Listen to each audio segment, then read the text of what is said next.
അതിനകത്ത് ഒരു കാര്യത്തിനകത്ത് ക്ലാരിറ്റി വരുത്താനുണ്ട്. നേരത്തെ അവിടെ വ്യാജ ID കാർഡ് ഉണ്ടാക്കിയെന്ന് പറയുമ്പോഴേക്കും അദ്ദേഹം രാഹുൽ മാങ്കൂട്ടത്തിനെതിരെ എന്താ കേസെടുത്തില്ല? ഞാൻ അദ്ദേഹത്തിന്റെ വ്യാജ ID കാർഡ് എന്ന് പറയുമ്പോഴേക്കും യൂത്ത് കോൺഗ്രസ്സുകാർക്ക് തോന്നുകയാണ് അത് രാഹുൽ മാങ്കൂട്ടാണ് എന്നുള്ളത്. അപ്പോ ഞാൻ നേരത്തെ പേരൊന്നും പറയാൻ വേണ്ടി പോയിട്ടില്ല. ഇനി അവർക്ക് അങ്ങനെ തോന്നിയിട്ടുണ്ടെങ്കിൽ അവരെയും തെറ്റു പറയാൻ വേണ്ടി കഴിയില്ല. ഇനി യൂത്ത് കോൺഗ്രസ് സംഘടനാ തെരഞ്ഞെടുപ്പുമായി ബന്ധപ്പെട്ട് വ്യാപകമായി വ്യാജ ID കാർഡ് നിർമ്മിക്കപ്പെട്ടിട്ടുണ്ടെന്നും ആ വ്യാജ ID കാർഡ് ഉപയോഗപ്പെടുത്തിക്കൊണ്ട് സച്ചിൻ ടെണ്ടുൽക്കറും അജിത്തും വിജയും രജനീകാന്തും സൂര്യയും ഒക്കെ ഉൾപ്പെടെയുള്ള ആളുകൾ ഇവിടെ വോട്ട് ചെയ്തിട്ടുണ്ട്.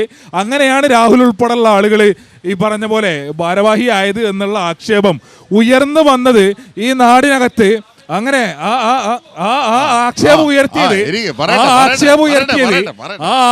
ഈ നാടിനകത്ത് ഉയർത്തിയത് ആദ്യം യൂത്ത് കോൺഗ്രസ്സുകാർ തന്നെയാണ്, ഞങ്ങളാരുമല്ല.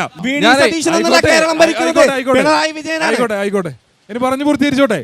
അപ്പൊ ഇങ്ങനെ നിങ്ങൾ വല്ലാതെ പ്രകോപിതരാകേണ്ടതില്ല. അപ്പോ ഈ നിലയിലുള്ള ആളുകളെ ഉപയോഗപ്പെടുത്തിക്കൊണ്ട് ഇവിടെ വോട്ട് ചെയ്താണ് രാഹുൽ ഉൾപ്പെടെയുള്ള ആളുകൾ പ്രസിഡന്റ് ആയത് എന്ന ആക്ഷേപം ഉയർന്നു വന്നത് യൂത്ത് കോൺഗ്രസിന്റെ ക്യാമ്പിൽ നിന്നാണ്. അവരാണ് ഈ ആക്ഷേപം മുന്നോട്ട് വെച്ചത്. നിരവധിയായിട്ടുള്ള യൂത്ത് കോൺഗ്രസിന്റെ നേതാക്കള് ഇദ്ദേഹത്തിന്റെ ജില്ലയിൽ നിന്ന് പോലും പുറത്തേക്ക് വന്ന മാധ്യമങ്ങളിലൂടെയും പരാതികളുമായും പൊതുസമൂഹത്തിന്റെ മുൻപിലേക്ക് ഈ വിഷയം എത്തിച്ചിട്ടുണ്ട്. ഇദ്ദേഹത്തിന്റെ തന്നെ ജില്ലയിൽ നിന്ന് AICC നേതൃത്വത്തിനുൾപ്പെടെ നിരവധിയായ പരാതികൾ എത്തിയതുമായി ബന്ധപ്പെട്ടുള്ള വിവരങ്ങളും വാർത്തകളൊക്കെ പുറത്തേക്ക് വന്നിട്ടുള്ളതാണ്. അതുമായി ബന്ധപ്പെട്ടിട്ട് കേസ് രജിസ്റ്റർ ചെയ്യപ്പെട്ടിട്ടുണ്ട്, അന്വേഷിക്കപ്പെട്ടിട്ടുണ്ട്. ഇവിടെ ഈ പറഞ്ഞ പോലെ പാലക്കാട് ഉൾപ്പെടെ ഈ വ്യാജ തെരഞ്ഞെടുപ്പ് ID കാർഡ് ഉണ്ടാക്കുന്നതിന് നേതൃത്വം കൊടുത്ത ഒരാളെ UDF സ്ഥാനാർത്ഥിയുടെ കാറിൽ നിന്ന് തന്നെ അറസ്റ്റ് ചെയ്യപ്പെട്ട് കൊണ്ടുപോയതിന്റെ വാർത്തകളൊക്കെ നമ്മൾ ഇതിനു മുൻപ് കണ്ടിട്ടുള്ളതാണ്. മറ്റൊന്ന്, ആ നിലയിൽ വിപുലമായി ഇവിടെ വ്യാജ ID കാർഡ് സൃഷ്ടിക്കുന്ന നിലയുണ്ടായിട്ടുണ്ട്. ഈ ദിവസങ്ങളിൽ തന്നെ ആളുകളുടെ പേര് സഹിതം വെച്ചുകൊണ്ട് പുറത്തേക്ക് വിവരങ്ങൾ വന്നുകൊണ്ടിരിക്കില്ല. അതിനോടൊപ്പം തന്നെ ഞാൻ നേരത്തെ ചോദിച്ച ചോദ്യത്തിലേക്ക് അദ്ദേഹം വന്നില്ല. 13.5 കൊല്ലത്തിനിടയിൽ പാലക്കാട് MLA എന്ത് വികസന പ്രവർത്തനം പാലക്കാട് മണ്ഡലത്തിൽ നടത്തി എന്നുള്ളത് അദ്ദേഹം പറഞ്ഞു വെച്ചത് പാലക്കാട് മെഡിക്കൽ കോളേജ് കൊണ്ടുവന്നു. മെഡിക്കൽ കോളേജിന്റെ എല്ലാ ഇൻഫ്രാസ്ട്രക്ചറും ഞങ്ങളാണ് ഉണ്ടാക്കിയതെന്നൊക്കെ ഉമ്മൻചാണ്ടി സർക്കാർ ഉണ്ടാക്കിയത് എന്നൊക്കെയുള്ള പച്ച നുണ ഇദ്ദേഹം ഇവിടെ പറഞ്ഞു പോകുന്ന നിലയുണ്ടായി. നമ്മുടെ മുൻപിൽ കണക്കുകളില്ലേ? ഉമ്മൻചാണ്ടി പാലക്കാട് മെഡിക്കൽ കോളേജിന്റെ തറക്കല്ലിട്ടിട്ടുണ്ട്, സംശയമില്ല, തർക്കല്ല. ഞങ്ങൾക്ക് അതിനകത്ത് എതിരഭിപ്രായമില്ല.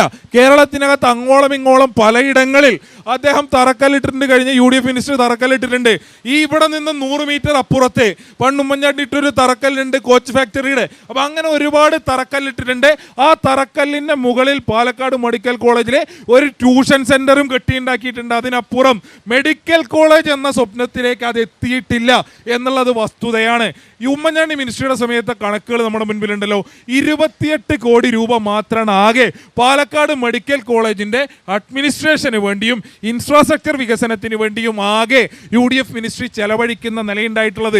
2016 ഇവർ ഇറങ്ങിപ്പോകുമ്പോൾ ആ മെഡിക്കൽ കോളേജിന് മെഡിക്കൽ കൗൺസിലിന്റെ അംഗീകാരമല്ല, അവിടെയുള്ള കോഴ്സിന് അംഗീകാരമല്ല, അവിടെ പഠിച്ചുകൊണ്ടിരിക്കുന്ന വിദ്യാർത്ഥികൾക്ക് കോഴ്സ് അവസാനിപ്പിക്കാൻ പഠനം കഴിഞ്ഞ് പ്രാക്ടീസ് ചെയ്യാനുള്ള സാധ്യതകൾ ഒന്നുമില്ലാതിരുന്നിടത്താണ് ഇടതുപക്ഷ ജനാധിപത്യ മുന്നണി അധികാരത്തിൽ വന്നതൊടുക്കം ബഹുമാനപ്പെട്ട നീതിപീഠത്തിൽ കോടതിയിലെ നിയമ പോരാട്ടം നടത്തിയാണ് ആ മെഡിക്കൽ കോളേജിന് അംഗീകാരം വാങ്ങിയെടുക്കുന്ന നിലയുണ്ടായത്. അതിന്റെ തുടർച്ചയിൽ ഇതുവരെ 480 കോടി രൂപയുടെ വികസന പ്രവർത്തനം, അവിടുത്തെ ഇൻഫ്രാസ്ട്രക്ചർ വികസനമാണെങ്കിലും അവിടുത്തെ മറ്റ് അഡ്മിനിസ്ട്രേഷന്റെ വികസന പ്രവർത്തനങ്ങൾക്കകത്താണെന്നുണ്ടെങ്കിലും ചെലവാക്കിയ അല്ലെങ്കിൽ ആ മെഡിക്കൽ കോളേജ് എന്ന സ്വപ്നം യാഥാർത്ഥ്യമാക്കിയത് ഇടതുപക്ഷ ജനാധിപത്യ മുന്നണിയാണ്. തറക്കല്ലിട്ട് പോകാൻ ആർക്കും സാധ്യമാകും. അത് മെഡിക്കൽ കോളേജ് എന്നുള്ള നിലയിലേക്ക് ആ സ്വപ്നത്തെ പൂവണിച്ചത് ഇടതുപക്ഷ ജനാധിപത്യ മുന്നണി ഗവൺമെന്റിന്റെ ഇച്ഛാശക്തിയാണ്, കാഴ്ചപ്പാടാണ് എന്നുള്ളതാണ്. കല്ലിന്റെ മുകളിൽ നിങ്ങൾ അവകാശവാദം ഇനിയും പറഞ്ഞുകൊള്ളുക. ഈ നാടിനകത്തെ ജനതയ്ക്ക് അത് ബോധ്യമുണ്ട്. അതിനപ്പുറം എന്ത് പറയാൻ കഴിയും? 13.5 കൊല്ലക്കാലം ഈ പാലക്കാട് നഗരത്തിൽ